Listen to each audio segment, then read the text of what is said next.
Welcome, friends, in VTube Podcast, which is a knowledge hub of VDOIT. We bring a lot of interesting topics where we talk about different businesses empowered through advanced technologies and innovation. In this episode, we continue our discussion on decentralized AI with none other than Bill Inman. So here we go. So, Bill, there is one company you formed which is generating AI twin protocol. And then you talk a lot, and you are part of that company to Angel Twin. You talk about vault storage. So these are few pieces which are in the ecosystem of DECTEC and Angel Twin.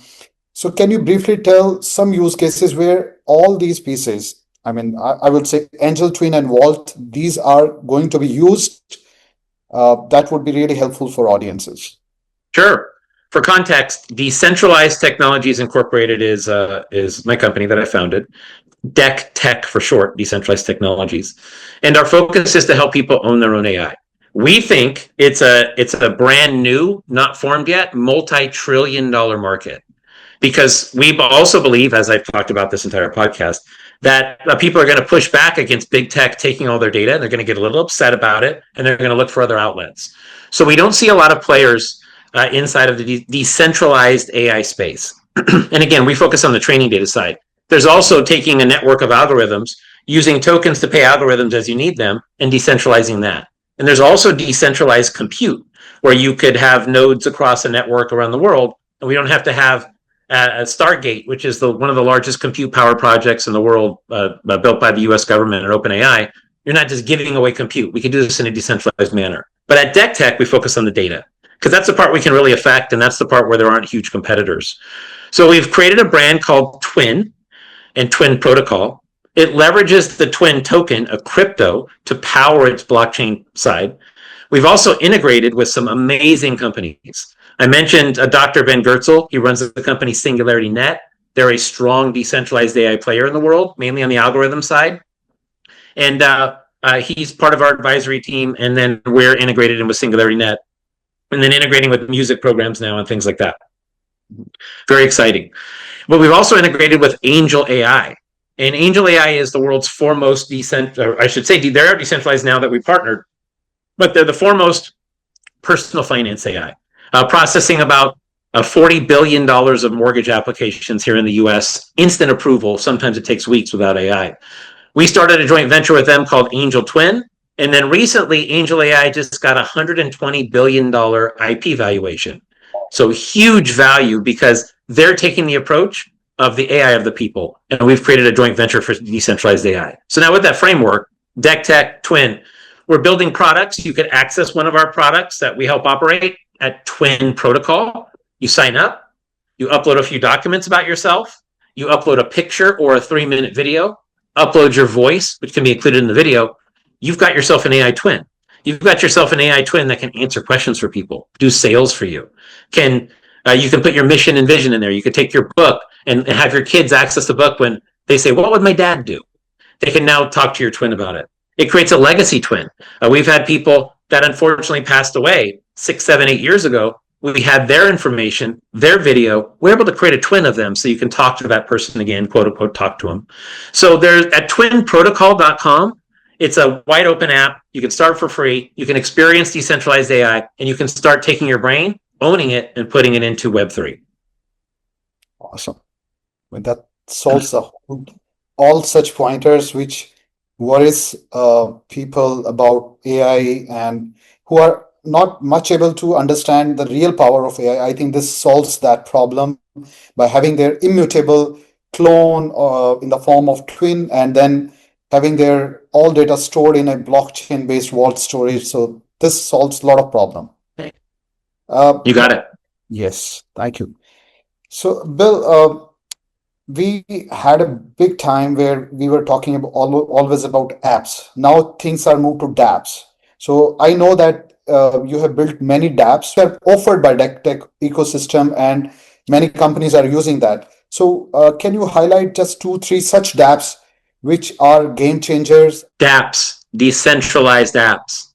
They can be downloaded. They can be on Google Play or the iStore.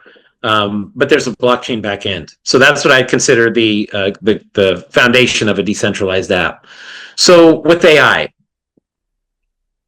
centralized AI, the converse to decentralized AI, like OpenAI, they want to be the front end for everything.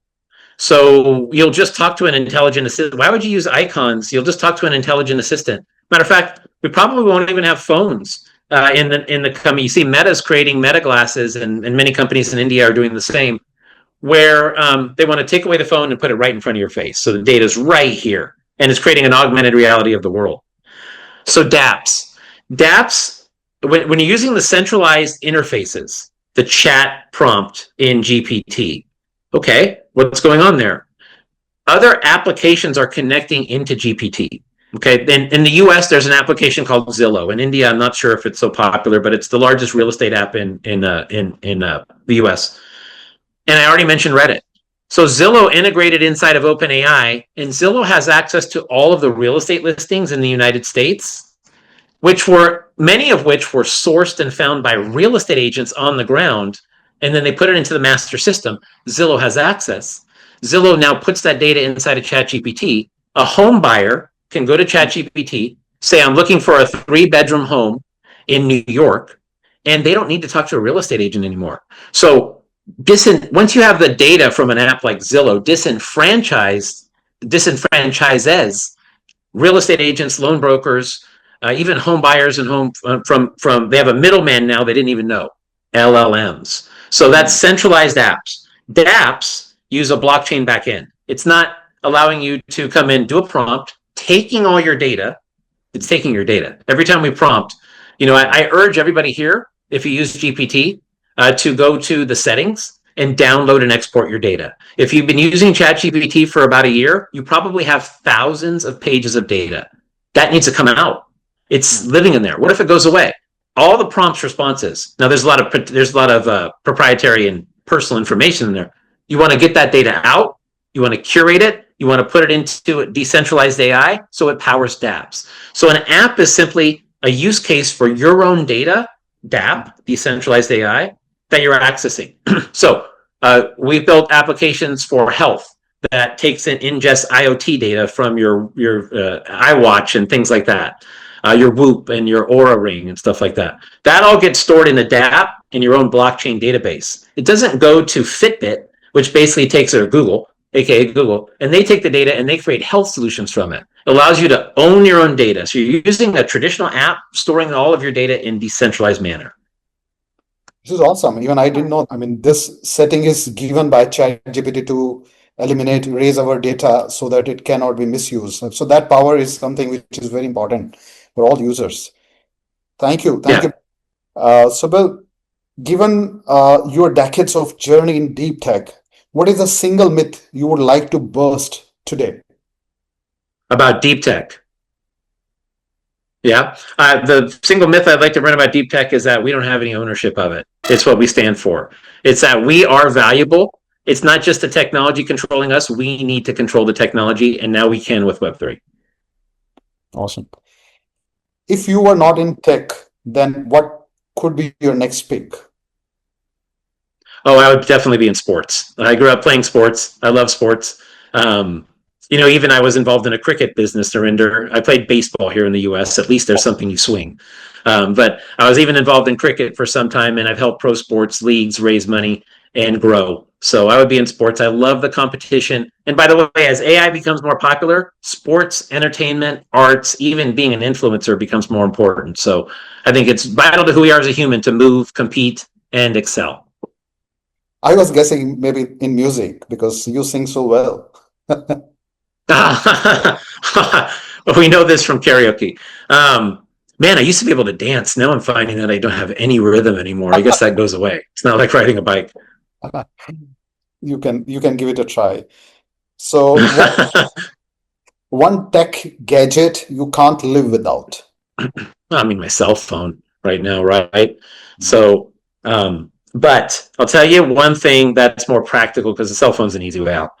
My Bluetooth headset as well. I need to be able to walk and talk. So I get my 10,000 steps in a day, so I'm doing conference calls while I walk. I need a good Bluetooth headset that has a mic so I can walk and talk. But I would say that for the purpose of this conversation, audio recorders on your phone.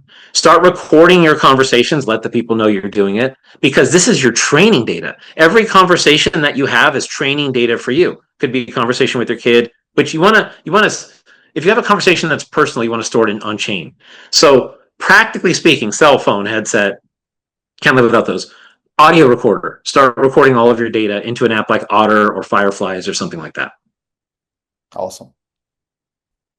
Next question. So when do you learn more, while doing research at home or while traveling and meeting the people? Oh boy. Well, part of being human is constant learning.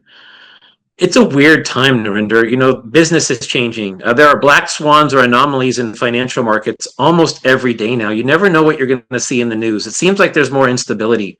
So I have learned more in the past few years traveling to 30 countries, 30 plus countries now. And I come to India and Delhi and visit. And, often the people in foreign countries from the US are more civilized, quote unquote, than sometimes in the US. Sometimes I feel safer walking around in a foreign city that people said are bad than I do even in Las Vegas, where I live, just, at night. So it's all good. The bottom line is that we're constantly learning, trying to keep up with what's happening today, trying to get a grasp of it. But really, it happens more through experience and using. Start your own twin, learn about it, grow into it, than it does from reading books. So I'm all for experiential. So for your question, I'd say traveling more so than reading in a book, because you're just learning so much by observing the world and seeing that there's more to life than just what we see around us in our local neighborhood. Awesome. Thank you, Bill. The last question, which may not be much technical. In today's geopolitical uncertainties, what is the only thing that can make world more humble and livable place? Yeah, there's only one thing, Narinder. And by the way, on the technical side, the world is becoming technical, it's becoming more complex. But I got to be honest with you, even though I love physics and everything, I don't understand how electricity works. I certainly don't understand how gravity works. But without those two things, I'd be floating through the air in a very cold place. So that helps to make us human. So that being said, I don't understand how a lot of the technology that we rely on just to live and have society every day works. And you can't. But I do know one thing, that I can lead by example. So I have one daughter, and I know you're a great father as well. It's my primary goal, is to be a good dad. I want to lead by example and certainly help my family. And what does that mean? It means stand for something that can help the world benefit. So for us, and for me at this point, it's helping people own their own AI so that they have a stake in the AI economy and they're not left wondering, guessing, praying and hoping that they can earn an income. So I'm working diligently, Narinder, to lead by example. What does that mean? Create stuff. Don't consume stuff. Create stuff. Create a book. Create a paper. Create videos. Educate. Do something positive. Whatever you can create that helps others is leading by example. And I think everybody can do that. Awesome. And what we see today, what I have observed by working with you, I mean, the kind of community you have built, it doesn't differentiate in the boundaries, in geopolitical limitations, and it is totally based on the talent. So whoever is talented in any part of the world, they deserve to come forward and they deserve to get the right credit for that. So thank you so much, Bill. This has been awesome. It's always great to talk to you, to learn from you, and I appreciate your time and hope to hear from you again soon. Thank you so much, Bill. No, we'll definitely hear from you soon. And thank you, Narinder, for being an exceptional, as I said already in this call, you're more than just a top-notch CIO, CTO, managing director of a technology firm, innovator, visionary, executor, which there's a lot of ideas, but not a lot of people can actually make them real. You're excellent at that. And shout out to your wife, Neetu, who's part of that process too, and is also maybe more brilliant than both of us. Okay. And we'll definitely talk soon, and I look forward to continuing this conversation because I know that we're working to bring our networks together to help the world. So I'm all for it. Thank you, Bill. Thanks for your time. Have a good one. Thank you.